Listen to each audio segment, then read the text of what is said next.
Hello বন্ধুরা, সবাই তোমরা কেমন আছো? আশা করি ভালো আছো। আমিও ভালো আছি। আজকে একটা রেসিপি নিয়ে চলে এসেছি, তো রেসিপিটার সাথে থাকো, তো তোমরা দেখতে থাকো ভিডিওটা। তেলটা আমার গরম হয়ে গেছে, আমি পেঁয়াজ দিয়ে দেবো, কেটে রাখা পেঁয়াজ দিয়ে দেবো।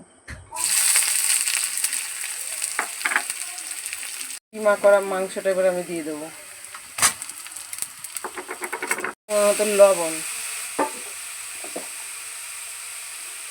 অল্প পরিমাণে একটু হলুদ, কুচি একটা ধনে পাতা কুচি দেবো, একটা ম্যাগি মশলা। হয়ে গেছে, এবার আমি নামিয়ে নেব।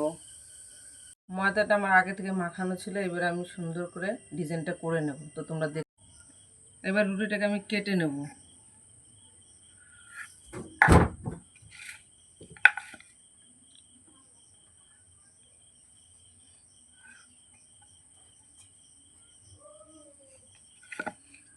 এবার আমি ছোট্ট করে একটা ডিজাইন করে নিচ্ছি।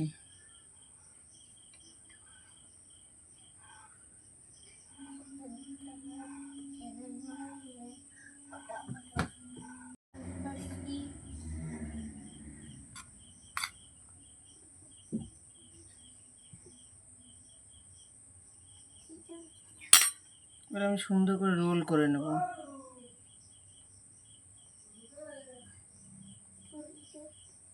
সবগুলো আমি এভাবে বানিয়ে নেব। দিয়েছি, প্যানটা আমার গরম হয়ে গেছে, এগুলো আমার বানানো হয়ে গেছে, এবার ভেজে নেব। এইভাবে সবগুলো আমি ভেজে নিয়ে তোমাদের দেখাচ্ছি। রেসিপিটা আমার হয়ে গেছে বন্ধুরা।